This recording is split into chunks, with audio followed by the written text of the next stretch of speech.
Okay, तो अगला topic देखने से पहले थोड़ा सा द्रव्यमान, भार, आयतन, घनत्व और ताप के बारे में जान लेते हैं। ठीक है, इसका परिभाषा, मात्रक और कोई रिलेशन होगा तो।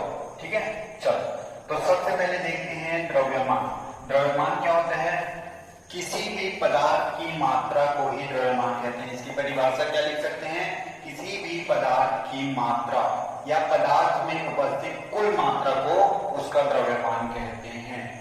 द्रव्यमान का SI मात्रक होता है kg, जिसको हम पहले भी देख चुके हैं। ठीक है, और एक छोटा सा रिलेशन आप याद रख सकते हो, क्या? 1 kg इक्वल टू 1000 ग्राम, जो अभी न्यूमेरिकल की है वहां पास यूज है। ठीक है, तो द्रव्यमान क्या होता है? पदार्थ की मात्रा को ही द्रव्यमान कहते हैं। क्लियर है? और SI मात्रक होता है kg। रिलेशन अगर छोटा सा देखें किलोग्राम और ग्राम में, तो 1 kg इक्वल टू होता है 1000 ग्राम। क्लियर है? चलो अब दूसरा आ जाते हैं, भार के बारे में बात करते हैं। तो भार क्या चीज होता है? पृथ्वी द्वारा, अगर पृथ्वी की बात करें, ठीक है, एक रिलेशन और देखेंगे, पहले अभी छोटा सा ऐसे रिलेशन। पृथ्वी द्वारा किसी भी वस्तु को गुरुत्वीय बल से, जितना गुरुत्वीय बल से खींचा जाता है वही उसका भार कहलाएगा। देखो यहां पर दूसरा परिभाषा क्या बोल सकते हैं?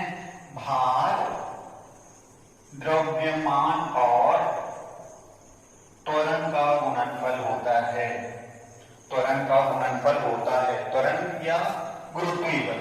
ठीक है, गुरुत्वीय बल। भार क्या होता है? भार द्रव्यमान तथा त्वरण या द्रव्यमान तथा गुरुत्वीय बल का गुणनफल होता है। ठीक है, अब यहां पास एक और चीज याद रखना, क्या? कि भार हर एक जगह एक समान नहीं रहता। ठीक है, भार हर एक जगह एक समान नहीं रहता, अलग अलग जगह इसका मान बदलते रहता है। अलग अलग जो जगह बोलने का मतलब, जहां गुरुत्व का मान परिवर्तन होगा वहां भार भी परिवर्तित हो जाएगा। भार का मात्रक होता है न्यूटन। ठीक है, भार का मात्रक होता है न्यूटन। क्लियर है? चलो तो एक एग्जांपल देख लेते हैं। जैसे यहां पास हम लोग लेंगे क्या? अर्थ, और एक ले लेते हैं मून, और एक ही वस्तु इसके ऊपर सतह पर रखी हुई है। ठीक है, एक ही वस्तु इसके सतह पर रखी हुई है, जिसका द्रव्यमान है सपोज 50 kg, ये भी 50 kg। अगर क्वेश्चन पूछे द्रव्यमान अर्थ और मून में द्रव्यमान की बात करें, तो द्रव्यमान क्या होता है? पदार्थ की मात्रा। तो पदार्थ की मात्रा तो अपरिवर्तित है, यहाँ 50 kg होगा तो यहाँ भी 50 kg ही होगा। लेकिन अगर भार की बात करते हैं तो भार दोनों जगह अलग अलग हो जाएगा। कैसे? भार बराबर हमको पता है क्या? द्रव्यमान गुणित त्वरण या गुरुत्वीय बल।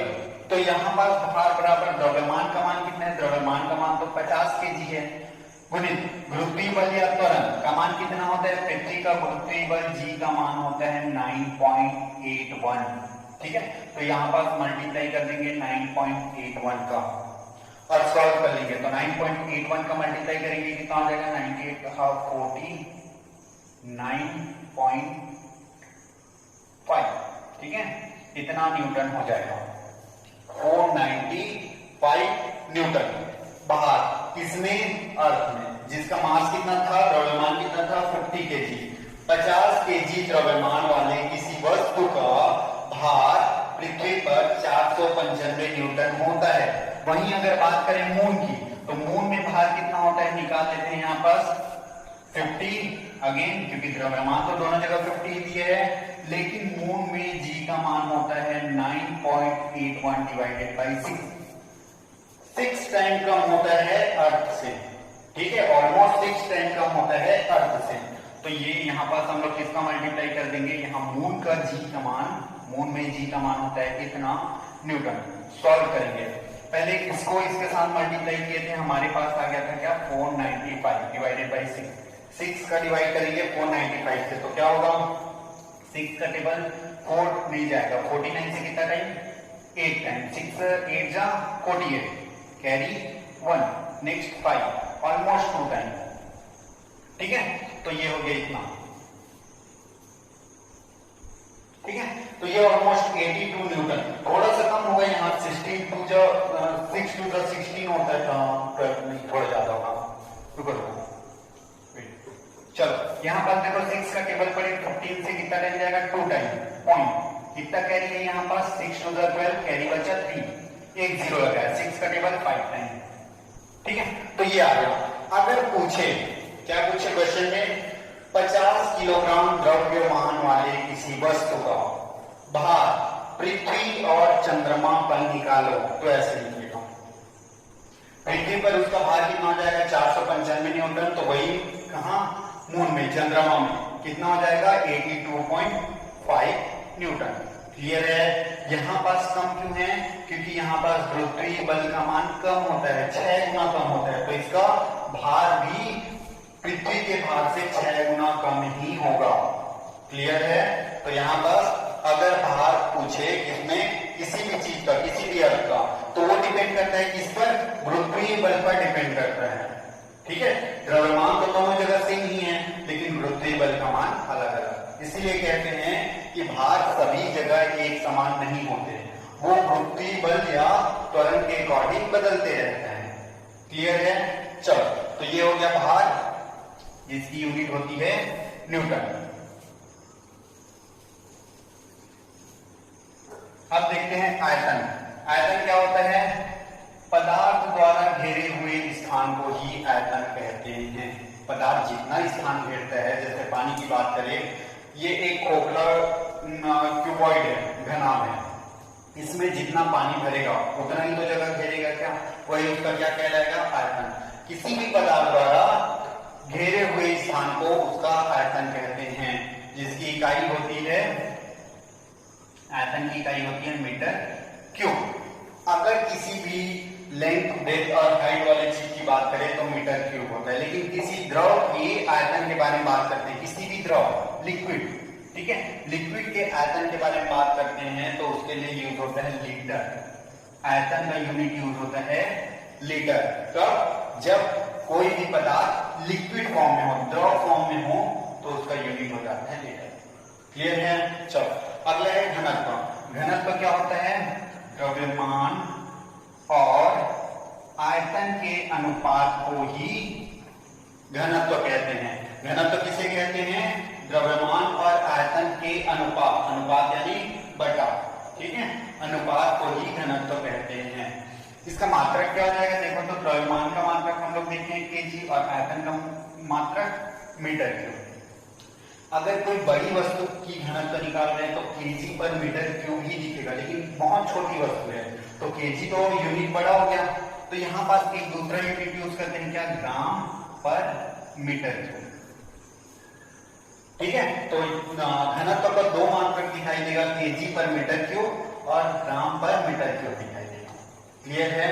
अगर एसआई मात्रक की बात करें तो ये हो जाएगा, केजी यहाँ से है द्रव्यमान से और मीटर लेंथ की यूनिट है। क्लियर है। चलो, अब ताप की बात आती है, तो ताप क्या चीज होता है, ताप किसी भी वस्तु का गर्माहट या ठंडेपन की माप होती है, कि वो कितना गर्म है या कितना ठंडा है, उसका माप क्या कहलाता है, ताप कहलाता है, तापक्रम कहलाता है, टेम्परेचर कहलाता है। क्लियर है। अब तापक्रम का जो मात्रक होता है वो क्या होता है, केल्विन, एसआई मात्रक है। और इसके छोड़ और क्या क्या पढ़ते हैं, डिग्री सेल्सियस और डिग्री फ़ारेनहाइट भी पढ़ते हैं। क्लियर है। तो ताप का मात्रक क्या क्या हो सकता है, केल्विन, डिग्री सेल्सियस और डिग्री फ़ारेनहाइट। इसमें फिर से एक छोटा सा रिलेशन है, इसमें फिर से एक क्वेश्चन आएगा कि केल्विन में वैल्यू दे दिया रहेगा, 4 केल्विन 5 केल्विन वैल्यू है, उसको डिग्री सेल्सियस और डिग्री फ़ारेनहाइट में निकालूंगा। क्लियर है। ओके, तो रिलेशन है डिग्री सेल्सियस, फ़ारेनहाइट और डिग्री फ़ारेनहाइट और केल्विन में क्या होता है, degree Celsius divided by 5 equal to F-32 divided by 9 equal to kelvin -273 divided by 5। Clear है। तो ये रिलेशन से हम लोग टेम्परेचर को किसी भी यूनिट में चेंज कर सकते हैं। अगर डिग्री सेल्सियस में दिया है, फ़ारेनहाइट में निकाल सकते हैं और साथ में केल्विन में भी निकाल सकते हैं। क्लियर है। एक एग्जांपल के लिए हम लोग बात करते हैं जिसकी मानव बॉडी की टेम्परेचर की बात करते हैं तो कितना होता है 37 डिग्री सेल्सियस। ये डिग्री सेल्सियस में होता है। अभी हम इसको चेंज करके देखेंगे फ़ारेनहाइट में और केल्विन में। ठीक है, चलो तो फ़ारेनहाइट में अगर निकालना है तो हमको कौन सा दो रिलेशन देखना पड़ेगा, डिग्री सेल्सियस में दिया है, फ़ारेनहाइट में निकालना है तो ये दोनों को पिक आउट करो। क्लियर है? क्या क्या चीज है देखो, degree Celsius divided by 5 equal two degree Fahrenheit minus 32 divided by 9।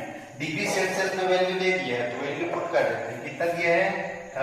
Okay, तो डिग्री सेल्सियस में वैल्यू दे दी है 37 डिवाइडेड बाई 5 अपनी जगह equal two degree Fahrenheit minus 32 divided by 9। और 9 इधर डिवाइड में इधर आके मल्टीप्लाई, तो 37 इंटू 9 कर लेंगे। ठीक है, यहाँ पास क्या आ जाएगा 37 into 9 divided by 5 degree Fahrenheit अपने जगह 32 अपने जगह है।